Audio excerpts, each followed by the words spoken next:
Bumababa pa rin po ng 10 hanggang 20 piso ang presyo ng manok sa ilang pamilihan. Kaugnay po niyan, alamin natin ang bentahan nito straight from our Nyora na live po ngayon sa Angono Public Market. Mami Chiki, magkano po ba ang presyohan dyan ng karneng manok? Hello, Angela!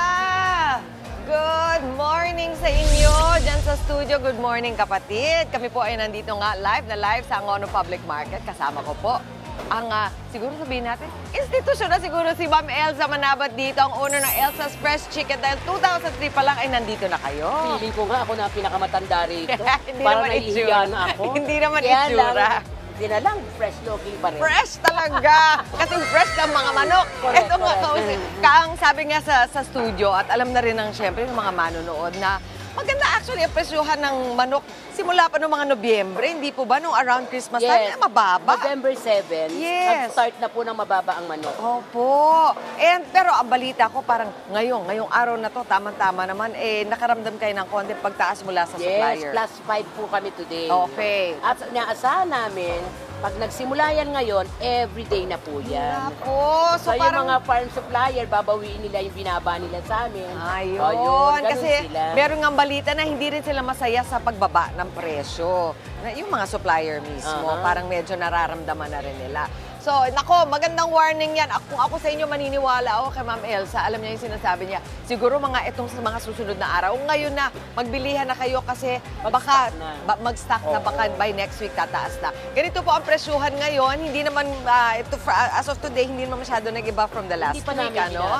Sige, daanan lang natin, Ma'am Elsa, ang leg part at sa 200 pesos pa rin, ang thigh 200 per kilo, ang breast 200 mula sa 220 nagbaba ng bagya.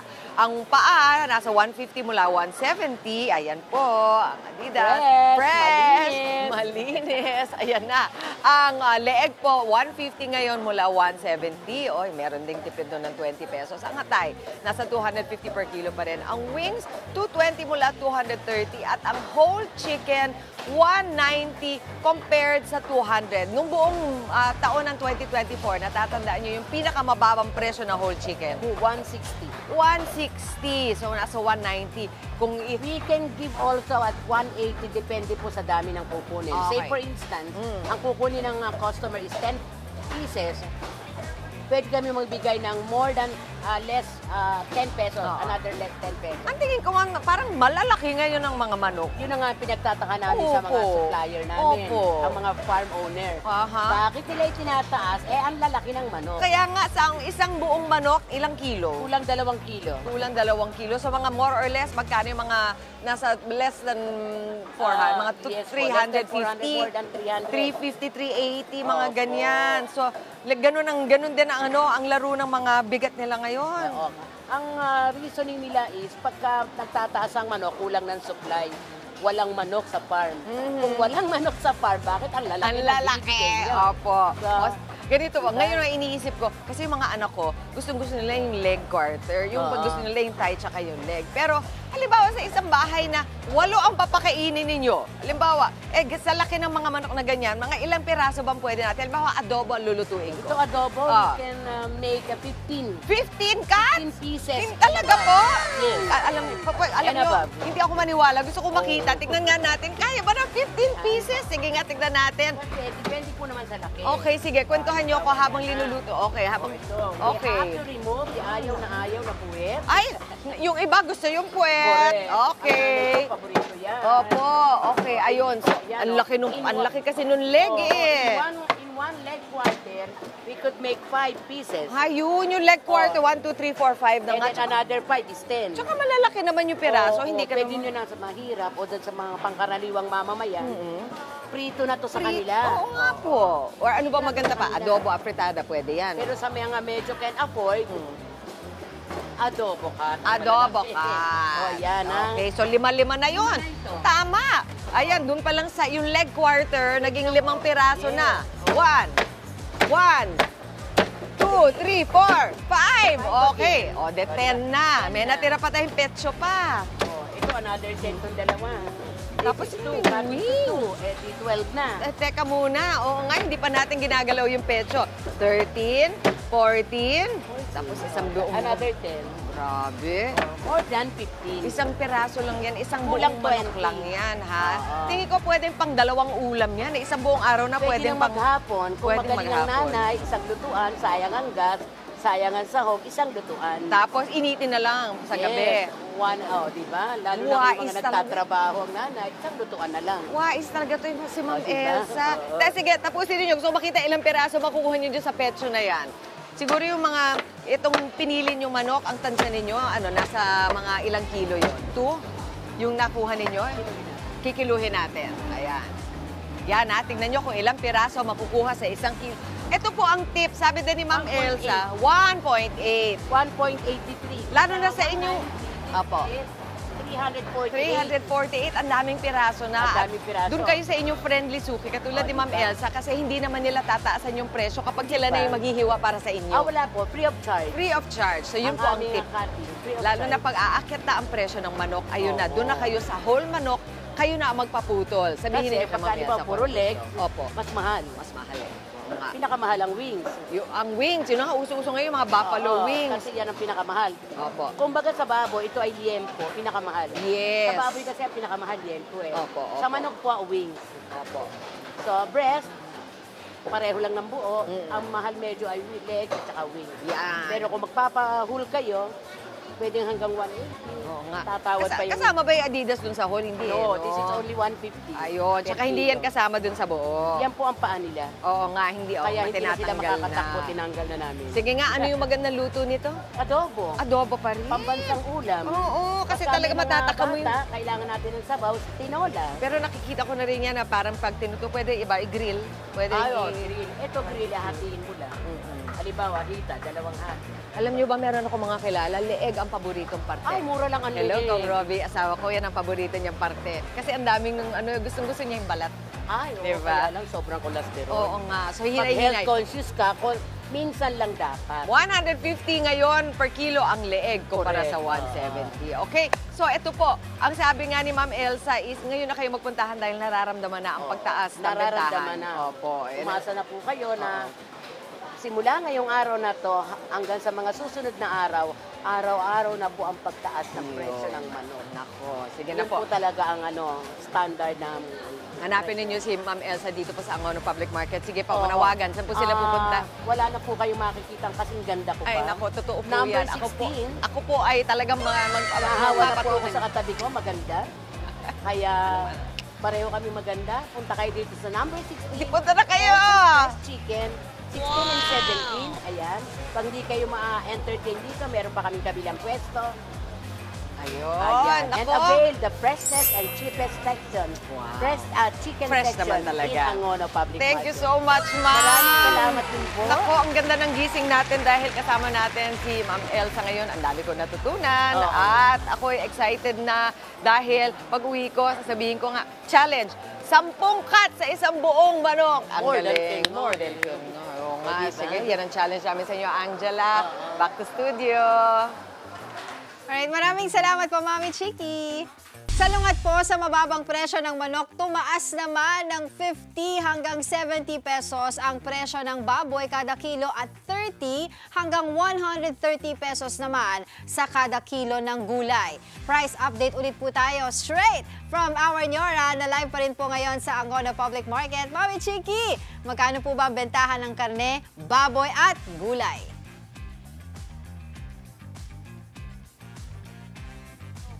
Yuhu! At nandito pa na tayo sa Angono Public Market. Ito na nga, huling-huli kami nagchichismisan. Dito ni Kim Elaika, siya po ang kakausapin natin ngayon tungkol naman sa presyo ng pork. Dito naman tayo sa baboy dahil nga nababalitaan natin na yun ang pataas talaga. At ito, papatunayan nga yan ni Kim. Sabi mo, nararamdaman nyo rin mga dealer na talaga tumataas na siya ng presyo ng pork. Yes po. Nag-start siya magtaas nung last week ng November. Opo. Tuloy-tuloy yung pagtaas nung baboy since Eh, nung Christmas time kasi, di ba? Yung, siyempre, Pasko, marami bumibili eh. Yes po. Opo. Pero yun na nga, iniisip namin, Kim, kasi ngayong January na, tapos na yung holiday season, sana, bababa na ang presyo. Pero hindi, sabi mo, hindi Yes yan po. Tuloy-tuloy pa rin yung pagtaas ng baboy dahil sa kakulangan ng supply o tinatawag na shortage yung baboy. Kaya Okay. nagmamahal. Oo nga. So yun ang nararamdaman nyo ngayon. Ito nga, pasadahan muna natin ang mga presyo ng liempo ngayon. Although merong ibang mga parte, ito nakikita natin na bumaba ng bahagya katulad ng liempo. Ang report is dating nasa 400, nasa 350 ngayon. Ang pigay naman nasa 370 mula 300 sa tumaas yan. Ang pork chop nasa 370 mula 300. Ang kasim 370 mula 300 din. At ang pata nasa 330, dating 280. Ang ribs nasa 330 per kilo din, dating 280. At ang atay nasa 300, dating 250. Tama ba yan? Talagang tumaas ang liempo, bumaba ang liempo. So, Mas tumaas po. Tumaas na ngayon. Okay, so ito po ang real time, ang liempo ay tumaas na rin. So lahat ng mga parte ng Yes. baboy. Pero kanina pinag-uusapan din natin, Kim. Alam natin yung mga parte na mabuto, mas mura per kilo, pero meron ding bentaha yung bumili ka na lang ng malaman. Yes po. Tips ko sa kanila para dapat malaman na lang compare dun sa pata at ribs. Kasi kasama pa sa timbang. Oo nga. Kaya dapat laman na lang. Yun, tapos yun na nga, talagang hindi ka naman mabubusog sabi nga, hindi ka naman mabubusog sa buto, Yes, di ba? po. So mag-invest na lang kayo dun sa medyo mas malaman pa. Pagdating naman sa mga luto, yung malalaman na parte, anong paborito mo? Siyempre, sinigang yung may sabaw. Oh, para yun. sabaw Sinigang. pa lang ulam na, di ba? Oo nga, yan ang naririnig natin. Talagang sinigang, team sinigang si Kim. Pero totoo po yan. Sabi nga, sabaw pa lang ulam na nakakabusog na, di ba? Yes, Masarap po. isabaw yung kanin, tapos maramihan na lang ng kanin, di ba? Yung isa pa maganda is nilaga, ganun din, Yes, di ba? Ito nga, sasamahan din natin ang presyo ng gulay, Kim, dahil napalitaan din natin na merong pagtaas ng konti. Ito, meron tayong dalang ibang Ito yung konting gulay na gusto nating daanan. Ang kamatis ngayon ay nasa 280 na mula 150. So medyo mataas. Ang sibuyas naman, nasa 150 mula 90. Ang patatas, 180 mula 80.